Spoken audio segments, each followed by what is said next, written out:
우리 사회의 뜨거운 이슈에 대한 냉철한 인생의 소유자 변호사들이 펼치는 거침없는 토론, 법률 시사 토론 변호사들. 안녕하십니까. 진행을 맡은 김현성 변호사입니다. 오늘로서 두 번째 시간을 맞는 저희 프로그램은 우리 사회에서 갑론을박하고 있는 뜨거운 이슈에 대해 냉철한 이성과 논리로 무장한 변호사들과 함께 가감없는 토론을 펼침으로써 우리 사회의 오늘을 시청자 여러분들과 함께 고민해보고자 마련된 프로그램입니다. 자, 그럼 오늘 저와 함께 토론에 참여해 주실 두 분의 변호사를 모시겠습니다. 자, 윤승영 변호사님 나오셨습니다. 네, 안녕하세요. 윤수경입니다.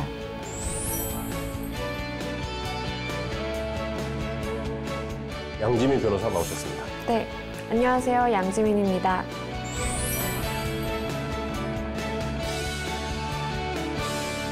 자, 그럼 오늘 본격적인 토론에 앞서 최근 우리 사회에서 많은 논란이 되고 있는 사건을 잠깐 짚어보고 넘어갈까 하는데요. 요즘 진짜 아직도 터질 게 남았나 할 정도로 꼬리를 물고 사회 각계에서 터져나오는 이슈가 있죠. 바로 다름 아닌 성추행 파문입니다. 법조계에서 시작된 성추행 파문은 지금 문화예술계를 거쳐서 종교계까지 퍼져나가고 있습니다. 먼저 두 분께 이 이슈에 대해서 어떤 생각을 가지고 계신지 한번 여쭤보겠습니다. 먼저 양지민 변호사님. 네, 저는 개인적으로 요새 이제 돌풍이 불고 있는 미투 열풍에 대해서 개인적으로 환영하는 입장인데요. 우선 지금 사실은 이렇게 미투 운동이 활발하기 전에도 상담을 할 때도 그렇고 개인적으로 주변에 이런 문제로 힘들어하는 그 여성분들이 많았어요. 근데 이거에 대해서 목소리를 내기에는 이제 감수해야 되는 것들이 너무 많았기 때문에 목소리를 내지 못하고 있었는데 사실은 남들이 이렇게 움직이는 거에 있어서 그걸 보면서 또 본인이 이제 용기를 얻게 되는 거죠. 그런 이제 긍정적인 효과가 나타나고 있는 것 같아서 저는 개인적으로 반갑게 생각하고 있습니다. 예, 개인적으로 반갑게 생각하신다. 자, 그럼 윤승희 변호사님 어떻습니까? 네, 이제 다들 아시다시피 미투 운동은 성범죄, 성폭력 피해 공개 운동이죠. 기존의 피해 사실을 숨겨왔던 피해자들이 수사기관이 아닌 대중들에게 피해 사실을 폭로하고 경각심을 일깨우고 해결해보자라는 취지의 운동인데요. 지금껏 우리 사회에 만연해왔던 이런 문제들을 다시 한번 공론화하면서 다 같이 한번 해결해보자라는 취지의 바람직한 운동이라고 생각합니다. 예, 두 분 다 바람직한 운동이다라는 말씀하셨는데 연일 이 뉴스가 나오고 있습니다만 실제로 해당 분야의 관계자들은 터질 것이 터졌다라는 그런 반응들이 많이 있는 것 같습니다. 또 실제로 이제 미투 운동이나 지금 폭로되고 있는 어떤 성폭행, 성추행 관련된 사건들에 비춰본다면은 과거에 굉장히 많은 사건들이 있었던 것 같아요. 그럼에도 불구하고 과거에는 왜 피해자들이 그 당시에 직접 밝히지는 못했는지 그게 궁금합니다. 우리 윤 변호사님 어떻게 생각하십니까? 네, 아마도 대부분의 피해자들이 가해자에 비해서 사회적인 약자이기 때문이지 않았을까라고 생각을 하는데요. 지금 우리 사회에서 만연하고 있고 이렇게 문제가 되고 있는 성폭력은 이제 더 이상 남녀 간의 문제가 아니라 수직적인 상하 관계에서 발생하는 권력 간의 폭력 문제일 수 있다고 생각합니다.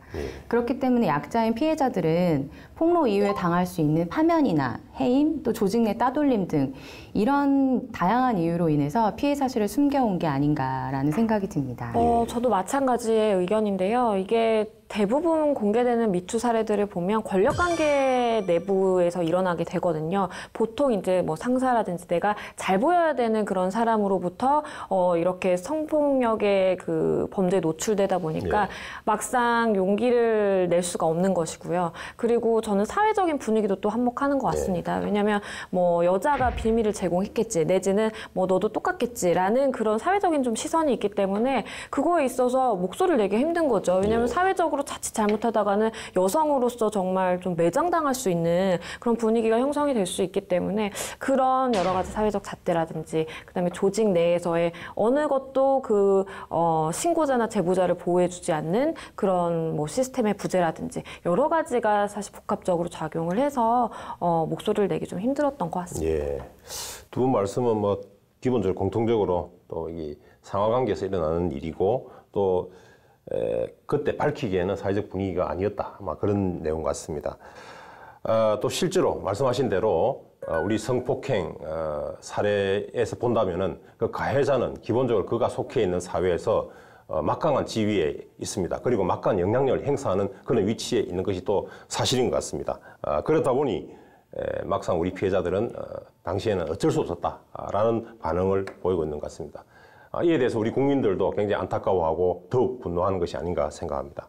자, 그런데 우리 사회에서도 실제로 이제 성폭행을 당하는 피해자의 경우에도 뭐 여러 가지 상담 전화라든지 또는 기타 이들을 보호해줄 수 있는 어떤 법적인 장치라든지 제도가 있는 것으로 알고 있는데 이런 부분들을 우리 양 변호사님께서 좀 설명해 주시겠습니까? 네, 맞습니다. 말씀하신 것처럼 상담 그 창구는 굉장히 많이 마련돼 있어요. 제가 어제 이제 검색창에 성폭력 이렇게 한 단어를 쳐봤는데 바로 뜹니다. 그래서 뭐 기본적으로는 뭐 신고할 수 있는 기관이라고 한다면 뭐 경찰청이라든지 경찰 생각해 볼 수 있을 거고요. 상담 같은 경우에는 한국 성폭력 상담소가 규모가 굉장히 커요. 그래서 많은 이제 그 피해자들이 제일 먼저 문을 두드리는 창구라고 볼 수가 있겠고요. 그 외에도 뭐 여성 긴급 전화라든지 뭐 한국 여성의 전화 마련돼 있는데요. 그 여성 긴급 전화 같은 경우는 24시간입니다. 그래서 뭐 활용해 보시면 굉장히 좋을 것 같고, 그리고 아까 말씀해주신 부분 중에 피해자가 제보나 신고를 했을 때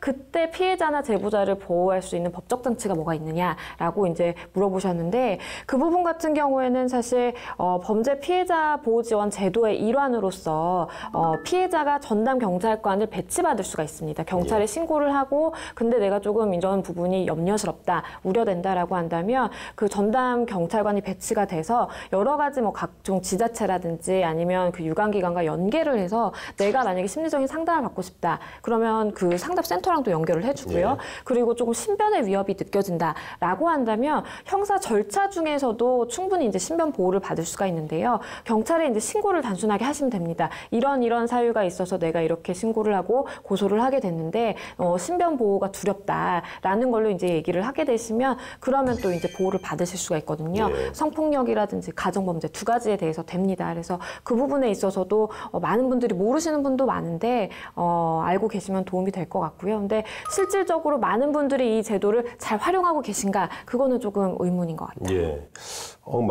우리 양지인 변호사 말씀대로 실제로 여러 가지 전화가 또 마련돼 있고 또 여러 가지 장치들이 있는 것 같습니다. 제도적인 부분도 있고 한데도 불구하고 우리 이제 피해자들은 막상 이것을 잘 모르는 경우가 많고 또 제대로 이용을 못하는 경우가 많은 것 같습니다. 그렇다면 결국 뭐냐면 이 제도가 홍보가 제대로 안 돼 있고 또는 뭐 그 실효성에 문제가 있는 것이 아닌가라는 생각이 드는데 우리 윤 변호사님 어떻게 생각하십니까?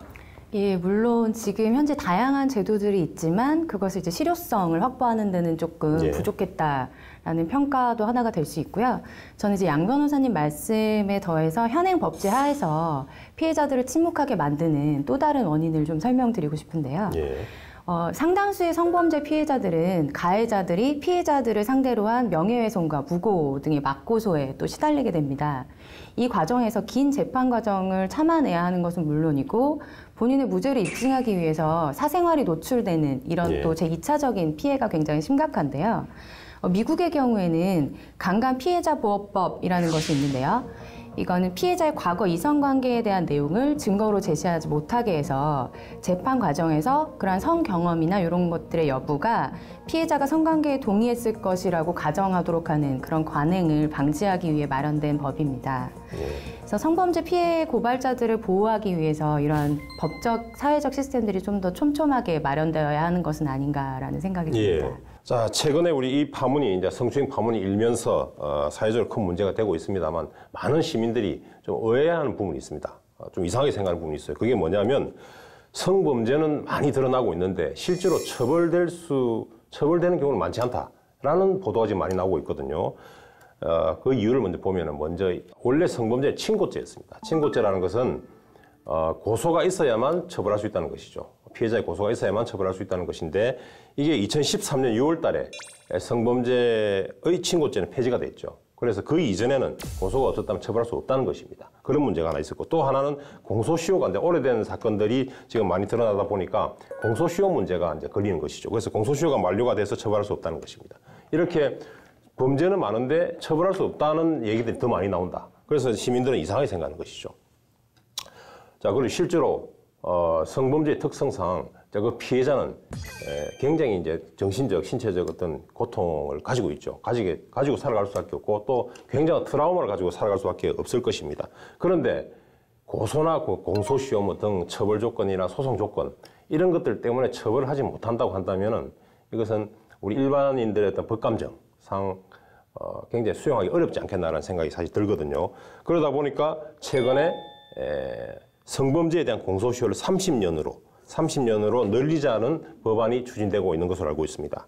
자, 두 분은 혹시 이런 공소시효를 늘리는 부분, 이 부분에 대해서 어떤 생각을 가지고 계신지 한번 의견을 들어보겠습니다. 우리 양 변호사님. 저 같은 경우에는 공소시효를 늘리는 법안에 대해서 찬성하는 입장입니다. 그러니까 말씀해주신 것처럼 많은 피해자들이 즉각적으로 목소리를 내기는 좀 힘든 부분이 많았어요. 그렇기 때문에 나중에라도 혹시 내가 이걸 문제 삼겠다, 너무 내가 고통스러워서 이걸 문제 삼겠다고 했을 때 여러 가지 그런 법적인 문제로 인해서 당사자를 처벌받지 못하게 하는 그런 제약은 없어야 된다라고 생각을 하고요. 뭐 일각에서는 그런 얘기를 할 수도 있습니다. 뭐 성범죄를 저질러서 공소시효 30년 동안 안고 살아갈 그 뭐 고통이라든지 그런 불안감이라든지 그게 과연 적절한 것이냐라는 얘기도 나올 수가 있기는 한데요.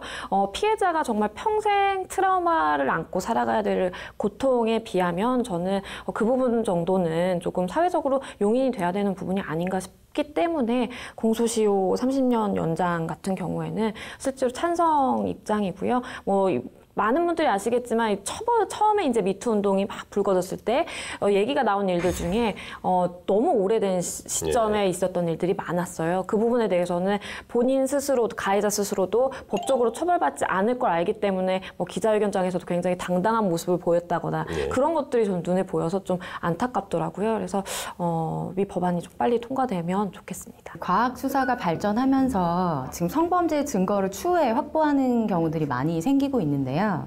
범인의 DNA와 일치하는 사람을 나중에 발견한 경우에 공소시효 때문에 기소조차 하지 못하는 것은 상당히 심각한 문제라고 생각을 합니다. 또 과학수사기법이 발전하고 있는 만큼 성범죄 증거를 추후에 확보한 경우에도 이를 처벌할 수 있도록 공소시효가 연장되는 방향의 개정은 바람직하다고 생각하고요.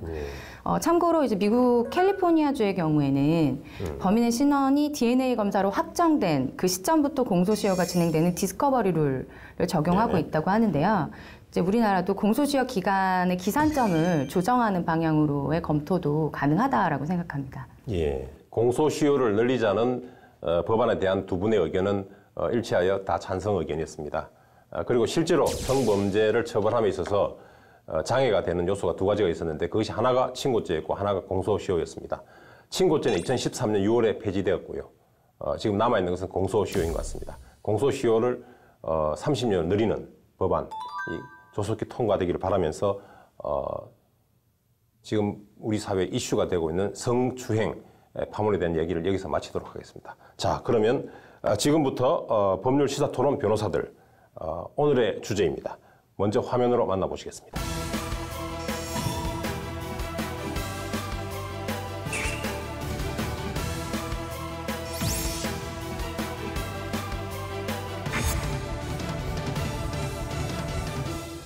예, 법률 시사토론 변호사들, 오늘 주제는 사형제도 존폐론입니다. 우리 형사법에는 재형법정주의라는 대원칙이 있습니다. 범죄와 형벌은 법률로 정해야 된다는 것이죠. 우리 형법에는 재형법정주의 원칙에 따라 가지고 형벌을 정하고 있는데 그 중에 하나가 바로 사형입니다. 그래서 오늘은 이 사형제도를 두고 말씀을 나눠보도록 하겠습니다. 먼저 본격적인 토론에 앞서서 시청자들의 이해를 돕기 위해서 잠시 이슈가 된 배경, 그 다음에 우리나라 사형제도에 대해서 알아보도록 하겠습니다. 최근 사형제도에 대해서 국민들의 관심이 커지고 있는데 그 이유가 무엇인가요, 양 변호사님? 네, 아무래도 최근에 선고됐던 사형 선고가 있었기 때문에 관심이 많아진 것 같은데요. 정말 잔혹한 범죄를 저지른 어금니 아빠 다들 아실 겁니다. 이영학에 대해서 1심 재판부가 사형을 선고를 했거든요. 과연 집행을 할 수 있을지 여부도 굉장히 많은 관심이 있었는데 우리나라 같은 경우에는 이제 현실적으로 집행을 안 한 지 10년이 넘었기 때문에 실질적인 사형이 이제 폐지 국가로 분류가 되고 있죠. 그래서 그렇기 때문에 과연 국민들은 그런 생각을 하는 겁니다. 과연 이렇게 잔혹한 범죄를 저지른 사람에 대해서 사형 집행을 안 하는 것이 맞는가라는 이제 얘기가 나오게 됐고, 그거와 맞물려서 그럼 사형 우리는 실질적인 폐지 국가라서 폐지 쪽으로 가고 있었던 거 아니냐, 그러면 그 중간 단계에서 어떤 위치를 우리가 정해야 되는 거냐라고 하면서 사실 찬반 논쟁이 굉장히 뜨겁습니다. 예, 그렇습니다. 그러다 보니까 현재 우리 청와대 국민청원 게시판에도 사형 제도를 부활해라. 사실 사형 제도가 폐지된 것은 아직 아니기 때문에 사형을 집행하라는 취지겠죠. 그런 청원이 계속 게시되고 있다고 합니다. 그렇다면은 윤 변호사님, 현재 우리 법률에 따른다면은 사형으로 처벌할 수 있는 범죄는 어떤 범죄들이 있는지 설명해 주시겠습니까? 네, 현 양형 기준에 따르면요, 사형이 법정형으로 규정되어 있는 범죄 유형으로는 살인, 성범죄, 강도, 방화, 약취유인, 마약범죄가 있습니다. 그리고 이와 별개로 군형법에서는 또 사형을 선고할 수 있는 범죄를 따로 규정하고 있습니다. 참고로 범죄자의 범행 당시 나이가 만 18세 미만이면 사형이 선고되지 않고요, 징역 20년이 선고되게 됩니다. 예. 자, 그러면 이번에 좀 논란이 됐죠. 이 논란을 일으킨 어금니 아빠 이영학 사건, 이거 말고 또 최근에 이루어진 사형 선고가 또 있나요? 이 가장 최근에 사형 선고가 확정된 사건은 GOP에서 총기 난사로 동료 5명을 살해한 혐의가 인정돼서 2016년 2월 19일 대법원에서 사형이 확정된 임모병장 사건이 있는데요. 만약에 이영학에 대한 사형 선고가 확정된다면 현재 국내에서 사형 판결을 받은 사형수는 총 62명이 됩니다. 참고로 국내 대표적인 사형수들을 설명을 드리면요, 가장 오래된 사형수로 1993년에 형이 확정된 원원식 씨가 있었고요. 또 대표적인 사형수로 유영철, 강호순이 있습니다. 그리고 외국인 중에 사형수로 안산 부녀자 연쇄살인 사건의 범인이었던 중국인 왕리웨이가 있었습니다. 예, 그렇군요. 자, 그렇다면 우리나라에서 사형이 집행된 것은 언제인가요? 마지막으로 집행된 우리 양 변호사님? 네, 우리나라는 1997년 12월 30일 이후에 20년 동안 사형을 집행하지 않았고요.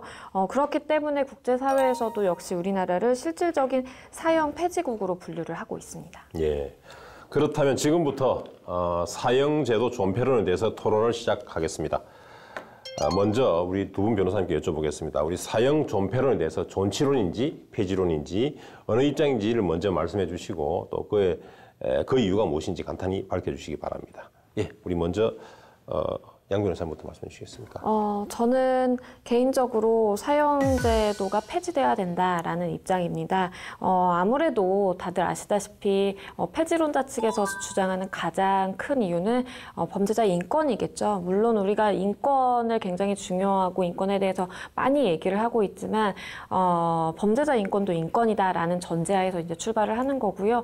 한편에서는 그 인권마저 우리가 지켜줘야 되냐라고 문제를 삼을 수는 있겠지만, 개인적인 입장으로는 모든 사람의 인권은 존중받아야 된다라는 입장에서부터 출발하고 있습니다. 예, 자, 그러면 우리 윤 변호사님 생각 어떠신가요? 예, 저는 이제 사형제도는 존치되어야 한다는 입장입니다.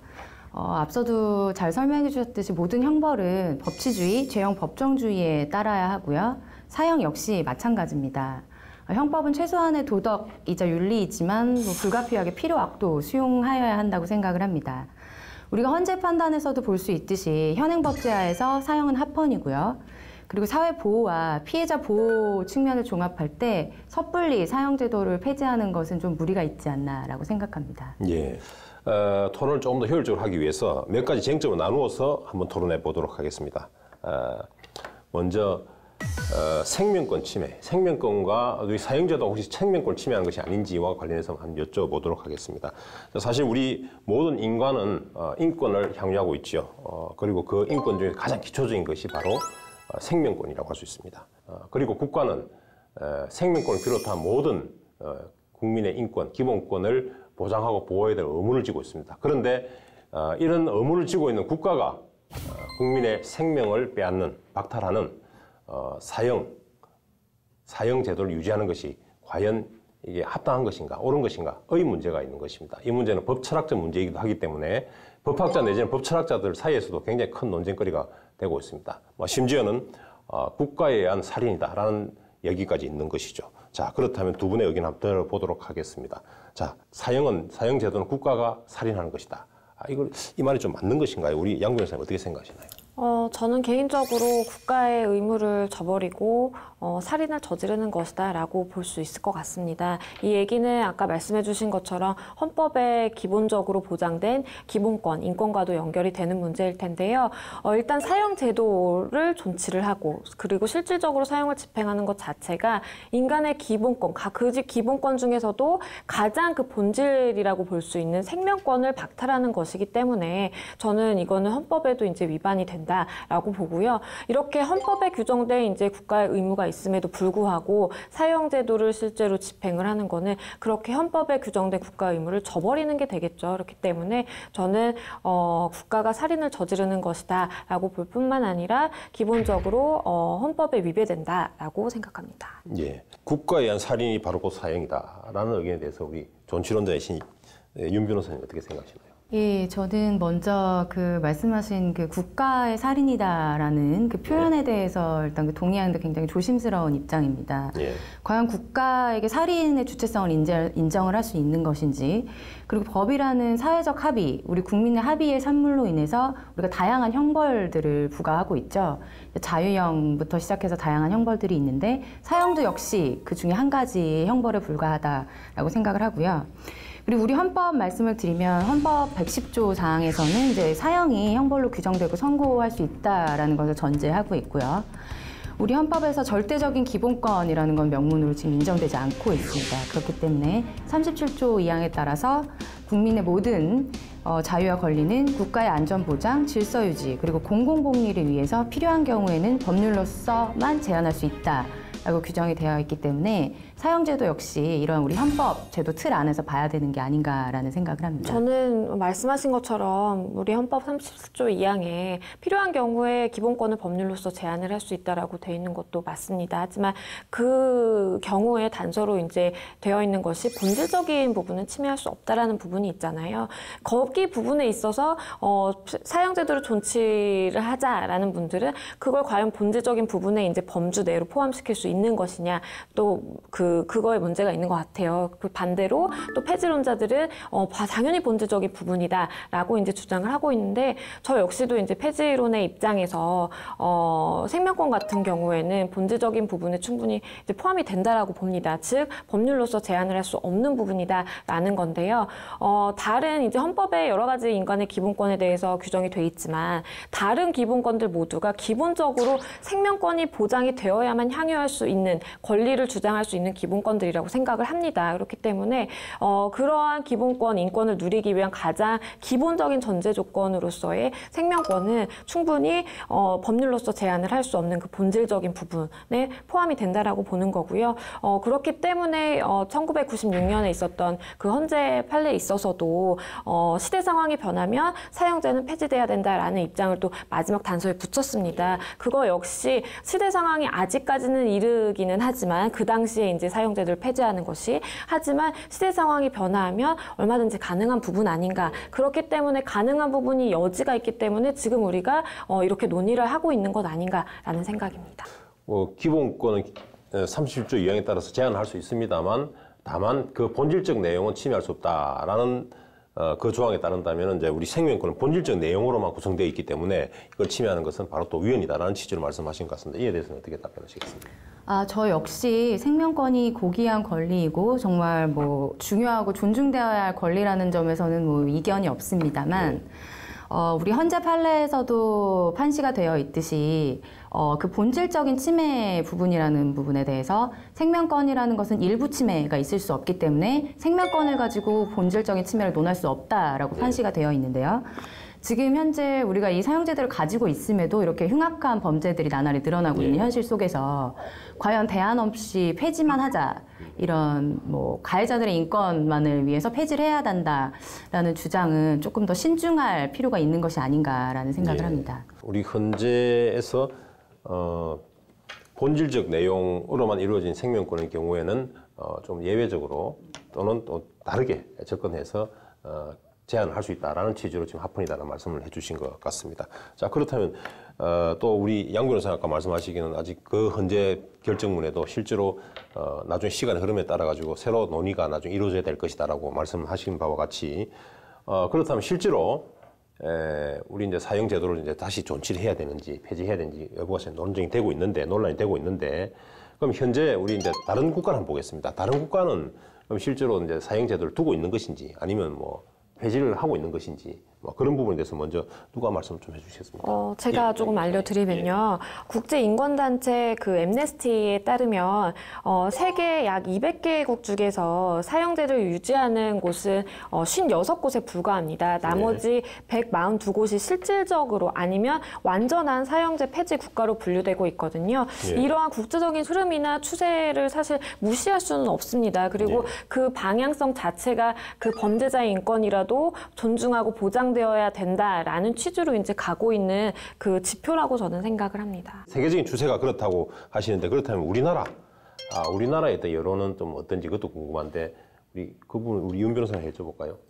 예, 지금 우리나라 국민의 일반 여론을 보면요. 사형제를 찬성하는 의견이 높습니다. 지난해 여론조사 전문기관인 리얼미터, CBS가 성인 511명을 대상으로 사형제도에 대해서 국민 여론을 조사했는데요. 사형 집행에 찬성하는 응답이 52.8%, 판사, 검사, 변호사 등 1,012명을 대상으로 법 전문가 법의식 실태 조사를 했었는데요.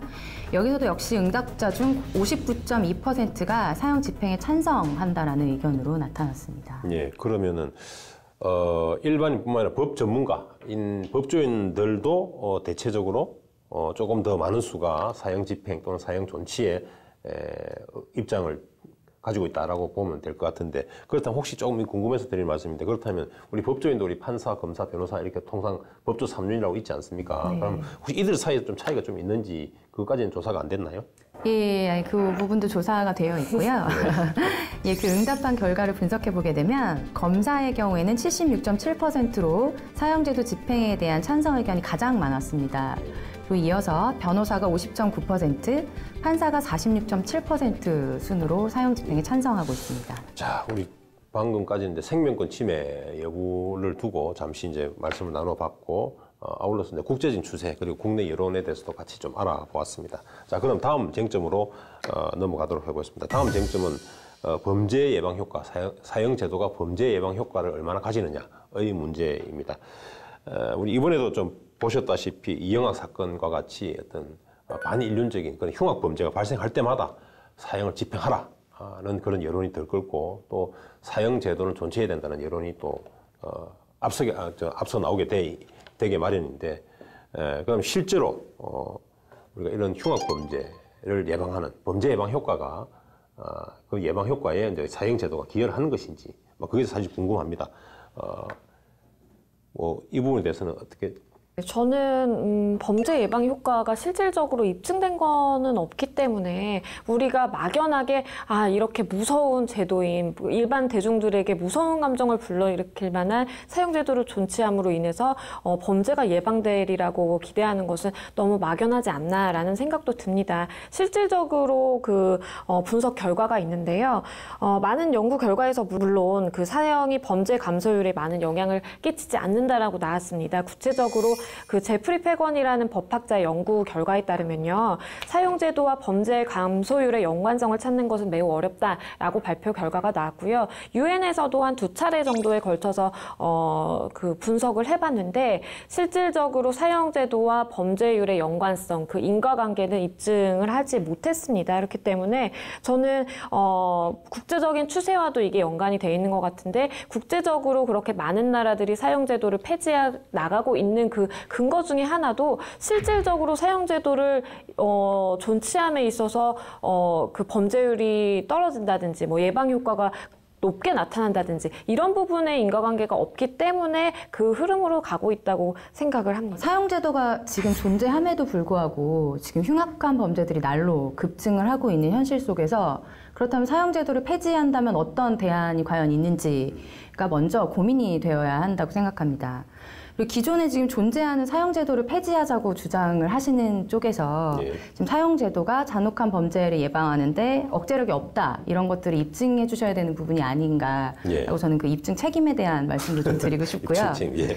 그리고 지금 우리나라가 97년 이후에 27년 가까이 사형을 집행하지 않는 사실상 사형 폐지 국가인데요.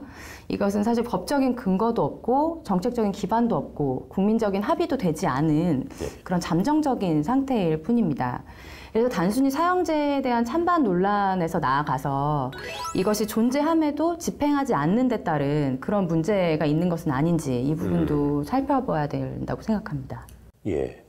자, 그럼 우리 양 변호사님, 윤 변호사님은 입증 책임을 말씀하시면서 만약에 범죄 예방 효과가 없다고 보면서 그럼 이걸 폐지한다면 그럼 실제로 어떤 흉악 범죄, 잔혹한 범죄에 대한 어떤 대비책은 무엇이 있을 수 있냐라고 지금 여쭤보고 있거든요. 네. 어떻습니까?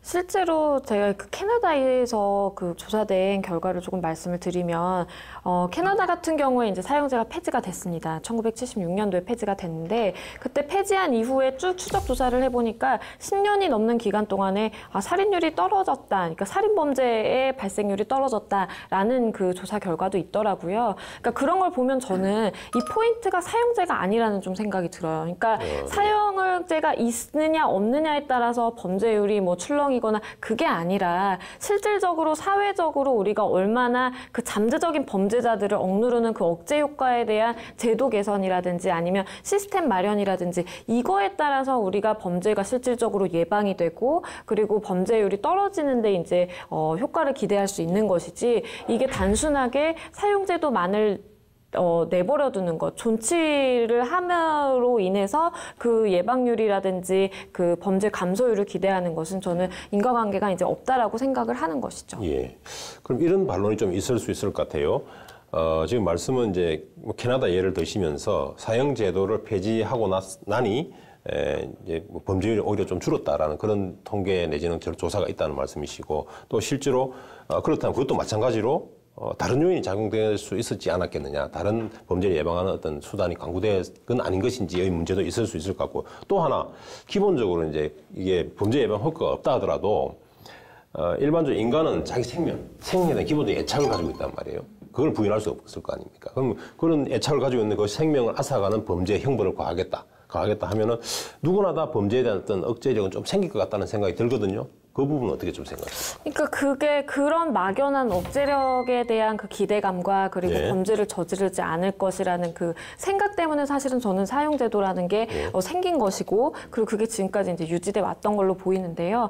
그러한 그 연결고리의 생각을 저는 좀 바꿔야 된다고 생각을 합니다. 왜냐하면 범죄의 억지력이라는 것만의 그 목적을 위해서 생명을 앗아가도 되는 것인가 라는 문제로 접근을 한다라고 한다면 우리가 범죄 억제력이나 사회적으로 치안을 좋게 하고 물론 다 우리가 추구해야 되는 가치는 맞는 것이죠. 하지만 그걸 위해서 우리가 그 사람의 생명권을 박탈한다는 것을 고려해야 될 그런 대안 중에 하나로 저는 볼 수 없다라는 이제 입장인 거고요. 그렇기 때문에 그러면 범죄율이 계속해서 증가하고 이렇게 잔혹 범죄가 발생을 하는데 그런 사람들이 기본적으로 애착을 갖고 있는 생명권을 앗아가는 것 외에 어떤 대안이 있겠느냐라고 이제 말씀을 하시면 아까 말씀드린 것처럼 실질적으로 우리가 그 원하는 그 효과를 위해서는 그 처벌에 그 초점이 맞춰져야 되는 것이 아니라 말씀드린 것처럼 사회적인 제도 개선이라든지 범죄 억제력을 위한 오히려 그 목적을 두고서는 연구를 실시를 해서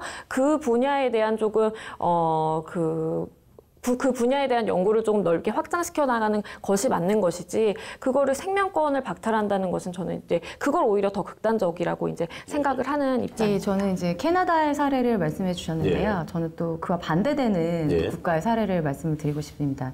제가 정확한 연도는 지금 기억이 나지 않는데 일본의 경우에도 이제 사형을 시행하지 않다가요. 잔혹한 범죄들이 급증했던 시기에 이제 사형을 집행을 하게 되면서 범죄율이 급감했다라는 통계를 제가 본 적이 있고요. 싱가포르의 경우에도 이제 마약 범죄를 좀 엄하게 다루면서 사형을 선고하게 되면서 마약 청정국이 됐다라는 통계도 제가 본 적이 있습니다. 그래서 이게 어느 한 국가의 통계만 가지고 논할 문제는 아니라고 생각을 하고요. 이제 양 변호사님 말씀 중에 우리가 이제 범죄를 억제할 수 있는 다른 대안이 있다라고 한다면 그 부분에 대한 고민은 충분히 할 수 있다라고 생각하지만 저는 그 부분이 먼저 선행되어야 한다라는 입장이고요. 이제 인간의 생존 본능과 죽음에 대한 근원적인 공포가 누구에게나 있기 때문에 이 사형제는 그 범죄 억제력이 그래도 가장 큰 그런 제도가 아닌가라는 생각을 하고 있습니다. 예. 우리 이제 캐나다의 예를 들어주셨는데 사실 다른 국가 일본이나 싱가포르의 예에서 볼 때는 오히려 범죄 예방 효과가 있는 것 같다라는 말씀을 해주셨습니다.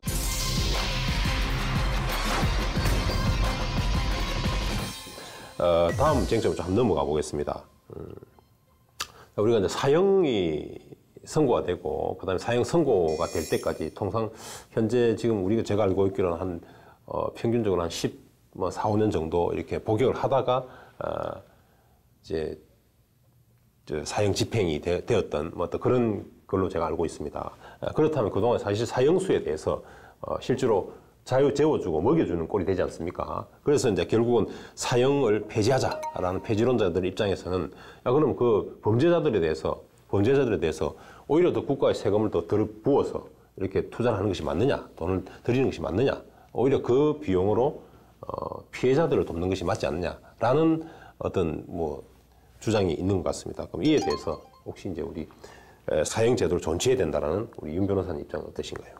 예, 저는 이제 개인적으로 이런 비용 문제는 네. 사실 그 사형제도 찬성 근거에 있어서 상대적으로 비중이 높지는 않다라고 생각을 네. 하는 입장입니다. 그렇지만 이제 국민 법감정으로 보게 되면은 또 당연하게 이런 이제 혈세로 이런 사형수들을 사형 집행하지 않는 부분에 대해서 조금 문제가 있다라고 생각할 수 있다고 생각하는데요. 실제로 2016년을 기준으로 사형수 61명의 평균 수감 기간이 말씀하신 것처럼 한 14년 정도가 됩니다. 14년, 근데 이들에게 들어가는 예상이 인당 평균 2천만 원 정도가 돼서요. 연간 12억 정도가 사형수들에게 쓰이고 있습니다. 사형수들의 경우에는 이제 다른 수감자들과는 달리 대부분 독방 생활을 하고 노역도 하지 않고요. 그렇기 때문에 더 많은 비용이 소요되기 때문에 국민의 법감정상 아니 죽을 죄를 지었는데 저렇게 많이 국민의 세금으로 잘 먹고 잘 지내는 것이 아니냐 이런 여론이 있을 수 있다라고 생각합니다. 이에 대해서 폐지론자 입장에서 본다면 굉장히 좀 궁색한 변명이 나올 수 있을 것 같은데 우리 양 변호사님 어떻게 답변하시겠습니까? 그러니까 이건 상대적으로 좀 다른 것 같습니다. 물론 그 들어가는 비용 같은 경우에 연간 1인당 2천만 원이다라는 얘기도 있고요. 그게 우리 그럼 혈세로 운영이 되는데 그 비용을 지불하면서까지 목숨을 보존해 주는 게 맞냐라는 지적도 가능하다고 저는 생각을 합니다. 근데 조금 더 다른 시각에서 보자면 그러니까 위험한 범죄자들을 우리 사회로부터 격리시키는 그 비용이라고 좀 생각을 하면 어떨까라고 싶어요. 그래서 많은 분들의 법감정을 이해하지 못하는 건 아닙니다만 하지만 그러한 사람들을 우리로부터 격리시켜서 그 수용소에서 수감 생활을 하도록 하는 것이 그 비용이다라고 생각을 하고 그리고 사형수들이 노역을 안 해서 지금 그렇죠. 노역을 하지 않지만 사형제를 만약에 폐지한다라고 한다면 그럼 나머지 남아있는 사형수들에 대해서 어떻게 할 것인가 다른 세부적인 법 개정이 필요하고 그거에 대한 논의가 필요하다고 봅니다. 그래서 그때는 강제 노역을 한다라는 대안도 나올 수가 있고요. 얼마든지 그 세부적인 것은 충분히 논의 가능하기 때문에 저는 그 방향성으로 가는 게 맞다고 생각합니다. 이제 비용 문제 큰 문제는 아닐 수도 있습니다만은 어찌됐든 그 비용이 들어가는 것은 또 사형제도를 폐지함으로써 들어가는 비용들이 더 추가될 수 있다는 부분 또 그것도 맞고요. 또 맞는데 거기에 대해서도 그 비용이 그렇게 크지 않다. 그래서 다른 사회적 비용을 고려한다면 그 비용 크지 않기 때문에 그 부분 용인해 줄 수 있는 정도의 수준이다라고 말씀을 두 분의 말씀 정리를 하도록 하겠습니다. 자, 그럼 또 하나 이제 우리 이제 이게 어찌 보면 가장 이제 사형제도의 폐해라고도 할 수 있는데 사형제도가 가지고 있는 가장 맹점 중에 하나라고 볼 수도 있을 것 같습니다. 왜냐하면 극단적으로 그렇습니다. 내가 만약에 죄가 없는데 제가 있는 곳에 유죄 판결을 받고 또 그리고 실제로 사형 선고를 받고 사형 집행이 됐다 칩시다. 이거 얼마나 억울하겠냐 말씀. 이 억울함, 그러니까 결국은 오판을 했을 때 이걸 또 다시는 돌이킬 수 없다는 불가역성이라는 게 있는 것이죠. 그리고 또 오판 가능성, 인간이 하는 재판이기 때문에 오판의 가능성도 있다는 것입니다. 이 부분, 그렇기 때문에 사형제도는 폐지될 수밖에 없다. 그래서 나중에 어떻게든 반성할 수 있는 기회는 없다는 것이죠. 그래서 사형을 폐지돼야 된다라는 폐지론자의 어떤 주장이 있고 또 실제로 사형제도의 가장 큰 맹점이라고 생각하는데 우리 사형제도의 어떤 존치론자이신 윤 변호사님 어떻게 생각하십니까? 이에 대해서. 예, 그 사형제도를 폐지하자라고 주장하시는 분들께서 또 주요 논거로 드시는 것이 이 오판 가능성이지 않습니까? 근데 사실 이 오판 가능성이라는 것은 우리 사법제도의 숙명이지 이게 사형제도만의 문제는 아니라고 생각합니다. 그 사형제 자체의 문제는 아니고요. 이거는 이제 신급제도나 재심제도 등을 이제 제도적인 장치를 고안하고 이것에 대한 개선을 통해서 해결할 문제라고 생각합니다. 그리고 이제 많은 이제 예를 드시는 예전에 그 오판 사건들, 뭐 진보당 사건이나 이런 예들을 많이 드시는데요. 그 민주사회인 오늘날 우리나라에서는 정치적 보복 등으로 이제 정치범에 대한 사형을 선고하고 있지 않죠. 다만 그 인면수심의 범죄에 한해서 명백하게 증거가 있는 경우에 우리 법관들도 아주 신중하게 정말 극소수로 사형 판결을 선고를 하고 있습니다. 그렇기 때문에 이런 국가 현실과 과학적인 수사 기법의 발전 이런 것들을 고려한다고 한다면 지금에 와서 이 오판 가능성을 사형제도 자체의 문제라고 지적하는 것은 좀 무리가 있지 않나라고 생각합니다. 예, 오판 가능성은 사형제도에 국한된 문제는 아니고 어찌 보면 사법제도 전체와 관련되어 있는 문제다라고 말씀을 하시는데 우리 양 변호사님 어떻게 반론하시겠습니까? 이 부분에 대해서는 오판 가능성에 대해서 저는 100%라는 거는 없다고 생각을 합니다. 예. 100% 정확하고 100% 맞는 거. 0.1%의 그 구멍이라도 있다라고 한다면 그렇다면 그 생명권이라는 가치를 좀 고려를 했을 때 그때는 사형제도에 대해서 우리가 조금 신중하게 접근을 해야 되는 부분 아닌가라고 생각을 하고요. 말씀하신 것처럼 그 계속해서 이제 뭐 폐지론자 측에서 얘기가 나오는 게 1958년에 있었던 이 진보당 사건이라든지 아니면 74년에 있었던 인혁당 그 사건 같은 경우에 이제 얘기가 계속 나오죠. 정말 억울한 죽음 아닙니까? 근데 지금 와서 이게 밝혀진들, 진실이 밝혀진들 되돌릴 수 없는 겁니다. 그렇기 때문에 그러한 오판 가능성을 언제든지 있을 수 있고 조금의 퍼센테이지라고 또 있을 수 있다는 것을 감안을 한다면 그렇다면 우리가 그 한 명의 억울한 목숨을 살리기 위해서라는 그 가치를 고려를 한다면 사형제를 존치하는 것은 좀 위험한 것 아닌가라는 좀 시각이 오판 가능성. 지금 우리 존치론의 입장에서는 오판 가능성이 전혀 없는 것은 아니지만 이것은 또 사법제도의 문제이기도 하고 뿐만 아니라 이미 요즘에는 어떤 다른 과학기술 발전과 더불어서 이제 재판도 많이 과학적으로 바뀌었다. 그렇기 때문에 오판 가능성이 많이 줄었다는 취지시고 폐지론자 입장에서는 결국 완전 무결한 어떤 재판은 없을 것이다. 그래서 오판의 가능성이 열려 있다. 그렇다면 그 가능성을 조금이라도 줄이기 위해서 어떤 생명이라는 가치와 비교해 본다면 이것은 사형제도는 폐지되어야 맞다라는 의견으로 정리할 수 있을 것 같습니다. 자, 만약에 우리 사형을 갖다가 사형제도를 지금은 아직까지 사형제도 폐지되지 않았지 않습니까? 않았고 다만 이제 집행을 제대로 하고 있지는 않습니다. 그래서 사실상 사형 폐지 국가라고 말씀하셨는데 만약에 이제 지금 여론이 들끓어서 사형을 지금 집행하라 또는 이영학 사건 등에 따라서 집행하라고 했을 때 그렇다면 이제 불가피하게 집행하게 되는 수도 있을 것 같습니다.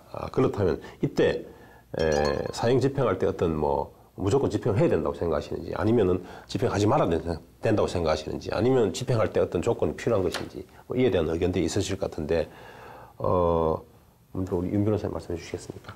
예, 뭐 모두 동의하시겠지만 당연히 사형은 우리 사회가 비난할 수 있는 그 최악의 범죄에 한정해서 선고해야 된다고 생각합니다. 뭐 미성년자 등을 상대로 한 잔혹 범죄라던가 뭐 연쇄살인, 뭐 강간살인 등 그 범죄가 너무 중대한 경우 누구도 부인할 수 없는 경우에 사형을 선고하고 집행해야 되는 것은 당연하고요. 실제로 2003년 이후에 사형 판결은 살인, 강도, 성폭력, 그리고 방화 범죄에 한정되어 있습니다. 그리고 사형 선고는 이제 형법의 양형 조건에 근거를 둬야 하는데요. 구체적으로 이제 범행 동기나 방법, 그리고 죄질, 수단, 뭐 잔악성, 그리고 결과의 중대성, 뭐 피해자의 수, 전과 이런 것들을 고려해야 하고요. 그리고 사전에 계획을 했었는지, 그리고 범행 후에는 심정과 태도가 어떻게 변했는지, 반성이나 가책을 하고 있는지, 뭐 재범의 우려는 없는지 이런 다양한 양형 조건들을 모두 고려해서 판단해야 된다고 생각을 합니다. 그리고 참고로 말씀드리면 지금 사형 선고 허용 요건에 대해서 물어보셨는데 이제 우리 대법원의 판례의 태도가 피해자와 객관적인 피해 결과를 중시하던 입장에서 피고인의 주관과 입장을 중시하는 것으로 바뀌어 왔습니다. 네. 그래서 이제 책임 원칙을 철저히 실현하고 있다고 볼 수 있겠고요. 네. 이에 따라서 이제 사형 선고 수가 급감한 데도 또 원인이 될 수 있겠습니다. 예. 그러면 우리 사형 폐지론을 주장하시는 우리 양 변호사님께 여쭤보겠습니다. 만약에 이제 사형을 폐지를 한다면 그럼 진짜로 이제 강력한 잔혹한 범죄, 강력 범죄를 비롯해서 잔혹한 범죄, 반인륜적 범죄가 있다. 그게 대한 어떤 형벌로 이렇게 다스리는 게 좋을 거라고 생각하십니까?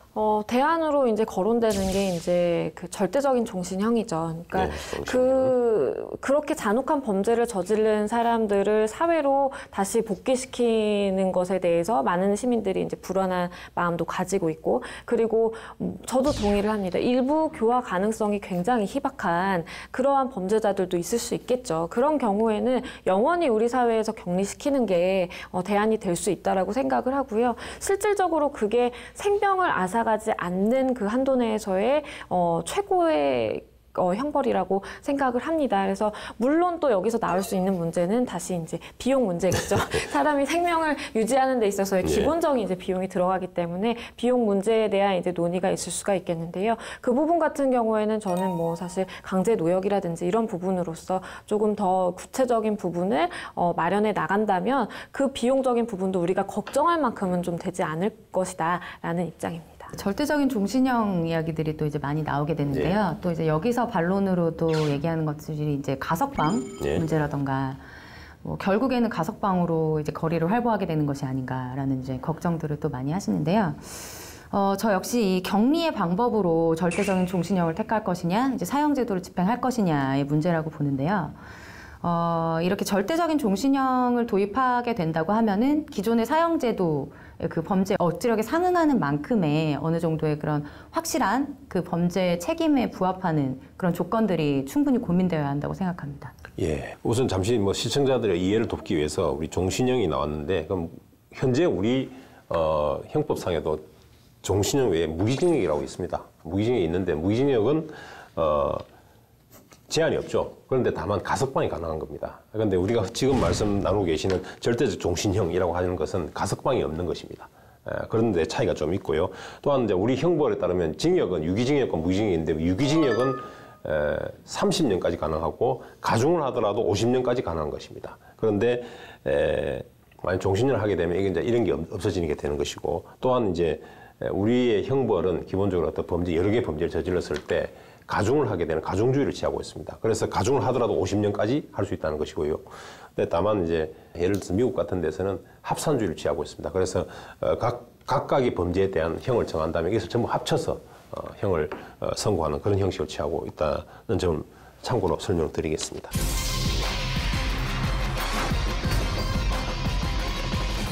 자, 우리 지금까지는 이제 사형제도를 폐지할 것인지 아니면 존치를 해야 되는 것인지에 대한 논의를 많이 해보았습니다. 자, 그렇다면 이제 또 하나 지금 요즘에 좀 사회적으로 좀 논란이 되고 있는 것이 이제 개헌 문제입니다. 개헌, 헌법 개정 문제인데, 헌법을 개정함에 있어서 권력 구조에 대한 어떤 헌법 개헌 논의가 가장 많습니다만, 아울러서 기본권 부분, 특히 이제 거기에 대한 논의도 있는데, 여기에 생명권을 신설하고 아울러서 사형제도를 폐지한다 라는 내용을 추가하자, 신설하자는 의견들이 지금 많이 있는 것 같습니다. 그래서 이제 이 부분 한번 여쭤볼 텐데요. 사형 폐지론자 입장에서는 당연히 이런 조항이 들어가서는 안 된다고 생각할 수도 있습니다만, 먼저 이렇게 여쭤보겠습니다. 자, 새로 만약에 신설이 된다면 생명권 조항이 신설이 되는 것입니다. 모든 사람은 생명권을 가진다.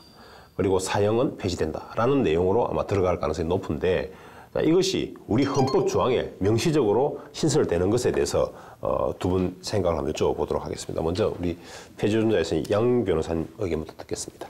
네, 저는 사형제도 폐지론자이기는 하지만 이렇게 이번 개헌을 통해서 헌법의 신설 조항을 해서 사형제 폐지에 대한 부분까지 해야 되느냐라는 부분에 있어서는 좀 조심스럽습니다. 왜냐하면 사형제 폐지 부분은 충분히 이제 다른 법률에 있어서도 하위 법률에 있어서 충분히 정할 변화할 수 있는 부분이고 폐지를 할 수 있는 부분이고 그 가능성이 있음에도 불구하고 우리가 그런 내용까지 헌법에 담는 것은 조금 헌법은 사실 기본적인 그 부분에 대한 법률로 구성되어 있는 게 맞는 거잖아요. 그렇기 때문에 조금은 반발이 일어날 수 있는 부분이다라고 생각을 하고요. 사형제 폐지에 대해서도 지금 찬반 논란이 거센데 이거를 헌법에 이렇게 명시적으로 조항을 신설을 해서 한다라 그러면 저는 이 논란이 이제 더 커지게 돼서 조금은 더 반발 감정이 심하지 않을까라는 생각도 듭니다. 사형 제도는 폐지된다고 말씀을 하시지만 그럼에도 불구하고 이것이 헌법에 명시되는 것은 반대한다는 입장이신 것 같습니다. 오히려 이걸 명시하기 위해서 한다 보면 논란이 더 커져가지고 실제로 사형이 폐지 안 될 수도 있다는 그런 우려를 하시는 것 같은데요. 자, 우리 윤 변호사님 생각은 어떠십니까? 예, 저도 이제 이 부분에 있어서 이제 양 변호사님과 이제 비슷한 생각인데요. 이제 개헌안이라는 거는 국가와 이제 헌법의 정체성에 대한 내용이 그 주요 내용이 돼야 된다고 생각합니다. 그렇기 때문에 이제 사형제 폐지라는 내용을 헌법에 담는 부분은 이제 국민적인 합의나 헌법재판소의 판례를 충분히 고려하고 진행되어야 할 사항이라고 생각을 하고요.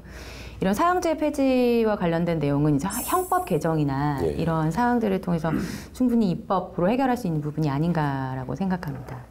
생명권 조항 및 이제 사형제도를 폐지한다는 내용의 헌법 조항을 신설하는 문제에 대해서는 두 분 변호사님의 의견이 일치되는 것 같습니다.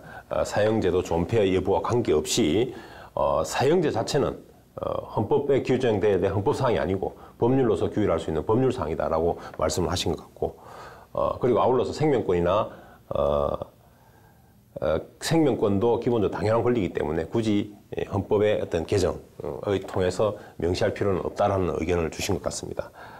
그러나 한편으로 이제 여기 말고 이제 실제로 헌법 개정이 필요하다고 주장하시는 분들의 의견으로서는 사형제는 기본적으로 생명권과 연결되어 있는 아주 중요한 문제이고, 또 그래서 이것은 국가의 정체성과도 연결되는 문제다. 그래서 헌법에 규정되어야 할 헌법 사항이다라는 주장도 있고, 아울러서 상징적으로 또 실제로 생명권을 천명하고 또 사형제도를 폐지한다는 것을 천명할 필요가 있다라는 의미에서 헌법에 반드시 들어가야 된다는 주장도 있음을 이 자리에서 같이 말씀드리겠습니다. 자, 그럼 지금까지 사형제도 폐지되어야 할 것인가 존치되어야 할 것인가를 두고 토론을 벌여왔습니다. 자, 마지막으로 우리 두 분께서 못다한 말씀 있으시면 또는 마지막으로 정리하는 말씀 한 말씀씩 부탁드리도록 하겠습니다. 먼저 우리 양 변호사님부터 해주시기 바랍니다. 네, 저는 생명은 가장 기본적인 가장 존중받아야 되는 가치다라고 생각을 합니다. 그렇기 때문에 절대로 생명이라는 가치를 두고 우리가 그 인과응보적으로 접근을 해서도 안 되고, 그리고 감정적으로 너도 당해봐라 라는 식으로 사실 감정적으로 접근할 수 있는 차원의 문제가 아니라고 생각을 하고요. 그렇기 때문에 결론적으로는 우리 모두의 생명권을 보장하는 그 방향으로 가야 하고, 그것을 위해서는 가장 중요한 것은 사실 사형제도 폐지가 아닌가라고 생각합니다. 예, 좋습니다. 예, 우리 윤 변호사님. 이제 사형제도와 관련해서 이렇게 의미 있는 토론을 나눠봤는데요. 저는 이제 누구나 다 공감하시겠지만 국가는 국민의 안전을 보장해야 할 당연한 의무가 있고, 무고한 국민의 생명과 안전을 희생하는 것은 어떠한 경우에도 용납되어서는 안 된다라고 생각합니다. 그렇기 때문에 이런 국가의 안전을 보장하고 안전망을 촘촘히 가져가는 데 있어서 현재 이제 흉악범죄가 급증하는 현실 속에서 사형제도는 어느 정도 필요한 것이 아닌가라고 생각합니다. 예. 우리 사형제도 존폐론, 이것은 아주 오래된 주제이기도 하고 그렇습니다만 쉽게 결론 내릴 수 없는 아주 또 민감하고 어려운 주제이기도 합니다. 근데 이 주제를 두고 우리 두 분 변호사님께서 끝까지 열띤 토론을 임해 주신 것에 대해서 굉장히 감사드리고요. 오늘 두 분과 여기서 인사하도록 하겠습니다. 감사합니다.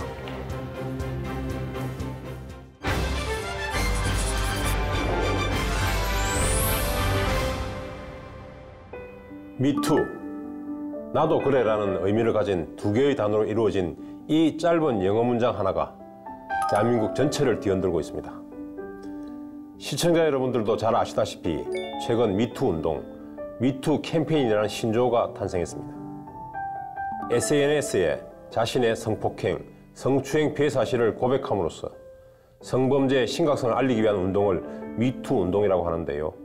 미국 헐리우드의 거물 영화 제작자 허비 웨인스타인의 성추행 사건 이후 한 여배우가 2017년 10월 처음 제안하면서 이 운동이 시작됐는데요. 많은 여성들이 미투 해시태그를 달아 성폭행 경험담을 폭로하였고 이는 순식간에 전 세계로 확산되었습니다. 당시 우리나라에서도 일부 시인 등 문단 내 성폭력에 대한 폭로가 나왔습니다만 제대로 공론화되지 못했습니다. 그러다가 2018년 1월 말 서지현 검사가 검찰 내부통신망에 8년 전 자신의 성추행 피해 사실을 밝히면서 우리나라에서도 미투 운동이 시작되었습니다. 이후 미투 운동은 법조계와 문화예술계에 이어 종교계까지 퍼져나가고 있고 또 어디까지 확산될지 가늠조차 할 수 없습니다. 이러한 미투 운동은 우리 사회의 한 단면을 그대로 드러내고 있습니다. 여성에 대한 남성의 성폭행, 성추행 사건이기도 하지만 가해자들이 예외 없이 그들이 속한 세계나 집단에서 매우 막강한 지위에 있고 또 막강한 권위와 권력을 가진 사람들이라는 점에 주목하지 않을 수 없습니다. 즉, 미투 운동이 아직도 우리 사회가 남성 중심 사회임을 나타내는 방증이라고 할 수도 있지만 더 본질적으로는 권력의 행포가 어떤 것인지, 권력의 폭력성이 어떻게 발현되고 있는 것인지, 얼마나 은밀하게 발현되고 있는 것인지 잘 보여준다는 것입니다.